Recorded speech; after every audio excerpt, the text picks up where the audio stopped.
BJP के शर्मा हमारे साथ जुड़ गए हैं। डॉक्टर अजय उपाध्याय प्रवक्ता हैं कांग्रेस के, अवधेश कुमार वरिष्ठ पत्रकार हैं, सैयद जवाद पॉलिटिकल एनालिस्ट है। के शर्मा जी, सबसे पहले आप ही से पूछूंगी, राहुल गांधी जी सिर्फ अपने विचार व्यक्त करते हैं और लोग कहते हैं वो देशद्रोही हो गए, क्यों? नहीं, तो जो विचार व्यक्त करते हैं उसी से तो उसकी जो है भावना समझ में आती है कि देश के प्रति भावना क्या है। वाणी ही तो, बोली ही तो है जो बताती है कि अंदर मन में क्या है, भारत के प्रति प्रेम है या नफरत है। इसी से स्पष्ट होगा, और क्या चीज से होगा। बाकी तो कुछ एक्शन जो मूवमेंट कर रहे हैं उनके स्लीपर सेल, वो तो सीधे कटघरे में आ रहे हैं, और जिस दिन वो करेंगे वो भी देश के संविधान के अंतर्गत आ जाएंगे, उसमें कौन सी बात। और जहां उन्हें भ्रष्टाचार किया नेशनल हेराल्ड के मामले में, तो 5,000 करोड़ के जो घपला है, घोटाला है, उसमें माँ बेटे दोनों जेल से बेल पर देशद्रोह कैसे? तो यही है। अब नहीं, लोग तो कहेंगे फिर ये डराने की राजनीति आप कर रहे हैं ना। राहुल गांधी यही तो कह रहे हैं कि वो कुछ बोलना शुरू करते हैं, आप कहते हैं कि भाई देशद्रोह का मुकदमा कर दो इनके ऊपर, इनको जेल में बंद कर दो। क्यों? हमने नहीं कहा मुकदमा करने के, हम तो मुकदमा के पक्ष में नहीं हो, तो जनता मुकदमा करके बैठी हुई है। इस बार 2024 में तीसरी बार माननीय प्रधानमंत्री नरेंद्र मोदी जी को देश का प्रधानमंत्री बनाकर इनको जो है फिर से विपक्ष में रख दिया है। तो 15 साल से सत्ता से बाहर किया हुआ है, ये देश की जनता ने किया है प्रधानमंत्री जी, हमने नहीं किया है। तो कौन सी भावना जनता जवाब दे रही है। दूसरी बात मैं जो कहना चाहता हूं कि यही बौखलाहट है, यही हार की बौखलाहट है। 15 साल से सत्ता जो ये समझते थे कि भारत हमारी बपौती है, जागीर है, उससे देश की जनता ने ही इनको किनारे रख दिया है।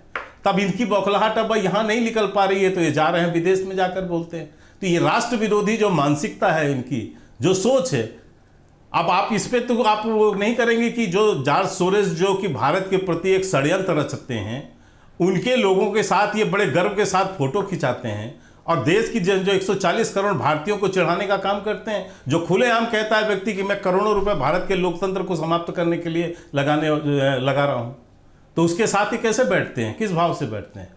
ठीक है। दूसरी बात, जो विदेशी षड्यंत्रकारियों का जो एजेंडा है उसको हवा देना, भारत के अंदर उस भ्रम और की स्थिति को फैलाना, किसी विदेशी रिपोर्ट पे हंगामा क्रिएट करना, ये सब क्या है? ये सब दर्शाता है कि इनकी राष्ट्र विरोधी मानसिकता भारत को लेके नहीं, भारत के प्रति जो है यहाँ ही नहीं है, वो बाहर भी जाके इसी तरह के, आज भी कोई पहली बयान नहीं है, पहले भी कई बयान दिए। ठीक है। आज दूसरी बात मैं इतना ही कहना चाहता हूँ, चाइना से बहुत प्रेम है। 2008 के इम्पैक्ट जो पैक्ट हुआ है, जिसमें माँ बेटे दोनों खड़े होकर साथ में साइन कर रहे थे, तो उसके बाद से पूरी Congress party made in China हो गई है। ठीक है, एक एक करके लेते हैं। और इस आज इतनी एक बात छोटा सा कर, आपने बेरोजगारी दर की जो बात चाइना से हुई है और जीडीपी की जो बात हुई है, आज का ही पद्मा जी मैं कहता हूं, आप अपने, मैं बोलूंगा तो आपको लगेगा, आप कहेंगे मैं बिल्कुल आपको आंकड़े सारे दिखा सकता हूं, आप अपने उसके रिसर्च से उससे मंगा लीजिए कि चाइना का बेरोजगारी दर कितना परसेंट है, 17% से ऊपर। जीडीपी देख लीजिए भारत का जो है,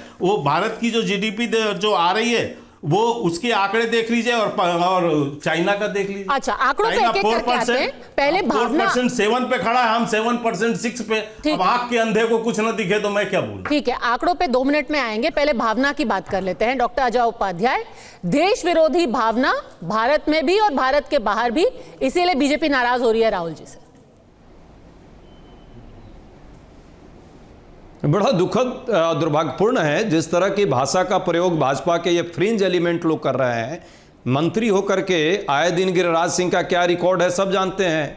उसके बाद अनुराग ठाकुर के बारे में तो पूरा देश जानता है कि कितना प्रेम देश को जोड़ने में करते हैं। लगातार खंड विखंड करने की इनकी साजिश ही रहती है, जिस पर कि इनकी सियासत चले, हिंदू मुस्लिम मंदिर मस्जिद की राजनीति करके, गाली गलौज करके, इसी पर इनकी दुकान चल रही है। तो ये ऐसे लोग दूसरे को ज्ञान देते हैं तो बड़ा आश्चर्य लगता है। ज्ञान देने से पहले कुछ ज्ञान भी तो ले, समझना चाहिए उन्होंने। राहुल गांधी जी ने क्या कहा है, लेकिन ये लोग नासमझ लोग हैं, इनको समझ नहीं आएगी कि बहुलतावादी कल्चर क्या है इस देश का, उदारवादी सोच क्या इस देश का है, हिंदू संस्कृति और सनातन विचार में क्या जो है वसुधैव कुटुंबकम और सर्वधर्म संभाव की जो परिकल्पना है उसके कितने व्यापक स्वरूप हैं। इन्हीं चीजों की चर्चा राहुल गांधी जी ने शुरुआती दौर में किया। बीच में नहीं बोलता हूं, आप अपने नाना जी को याद कर लीजिए, कौन है आपके नाना जी?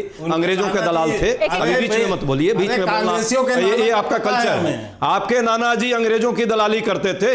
अरे आपके नाना जी आपके नाना ने याद है, अपने देश का विभाजन आपके नाना जी का नाम याद है। और आपके दादा ने जिस तरह गद्दारी की थी, याद है आपके दादा को? आपके दादा और नाना क्या करते थे? भारत पाकिस्तान अपने प्रधानमंत्री इतना मिर्ची लग गई ना, लग गई मिर्ची नहीं, लग गई नेहरू जी ने। बीच में मैं नहीं बोलता, भारत दो टुकड़े, बीच में नहीं बोलता, बीच में बोलिए, मैं आपको वापस आग लग रही है। मैं आपको वापस टाइम अरे वाले चुप रहिए, आपने अपनी पूरी बात रखी। आप डॉक्टर उपाध्याय, आप अपनी बात करो, शर्म करो, तुम्हारा टीका टिप्पणी प्लीज प्लीज। देखिए बीच में डॉक्टर उपाध्याय को अपनी बात रखने दीजिए, आपको पूरा मौका मिले। ये संस्कार है, आरएसएस का संस्कार है। चलिए आप अपनी बात रखिए। आरएसएस के बारे में जो राहुल गांधी जी ने, देखिए आरएसएस के बारे में जो राहुल जी ने कहा, वो देखिए एक आरएसएस है छड्डी वालों का, देखिए किस तरह से गर्म हो गया, बर्नौल लग गया। इतना ही बोलोगे तो अरे बर्नौल लग गया ना, बर्नौल लग गया। बर्नौल मैं भेज दूंगा आपके घर पे, टेंशन नहीं लीजिए, टेंशन नहीं लीजिए। बर्नौल शांति बरतिए, पहले मेरी बात पूरा होने दीजिए। उन्होंने संगठनात्मक संगठन के बारे में कहा कि किस तरह से इंस्टीट्यूशनल सिस्टम में, शिक्षा में बंद बुद्धि के लोग घुसते जा रहे हैं और जिनका कोई योगदान नहीं, जिनकी कोई सोच नहीं, जिनका कोई शिक्षा का कोई ठिकाना नहीं, वो जेएनयू और डीयू जैसे संस्थानों में वाइस चांसलर के लेवल पर जाकर के इंस्टीट्यूशन को खत्म करना चाहते हैं। ये सच्चाई है, पूरा देश देख रहा है। बेरोजगारी के मामले में जो बात रखी है, आंख बंद कर लिया है, तेल कान में डाल लिया है। 2 करोड़ की बात करते थे प्रतिवर्ष रोजगार, ये इनके आंका झूठ के बाजार सिर्फ मशीन खोल रखे थे। क्या हाल है 24 से और बरस के नौजवानों का? 45% बेरोजगारी है इस देश में। आइए लोग का भी रिपोर्ट जरा उठा के देख लें कि कितनी बेरोजगारी है। त्राहिमाम मचा हुआ है मैडम। 46,000 जो है ग्रेजुएट और पोस्ट ग्रेजुएट और पीएचडी के लोग यदि छोटी छोटी नौकरियों के लिए भी अपनी जो एप्लीकेशन आवेदन दे रहे हैं, तो ये हालात देख लीजिए देश का क्या हो गया है। ठीक है, तो ये तथ्य है। और आंकड़ों पर तो चलिए अच्छी बात है कि कुछ लोग आंकड़े भी यहां व्यक्त करने लगे हैं, नहीं तो नो डेटा एनालिसिस वाले ये लोग थे। एनडीए का मतलब नो डेटा अवेलेबल वाले लोग थे।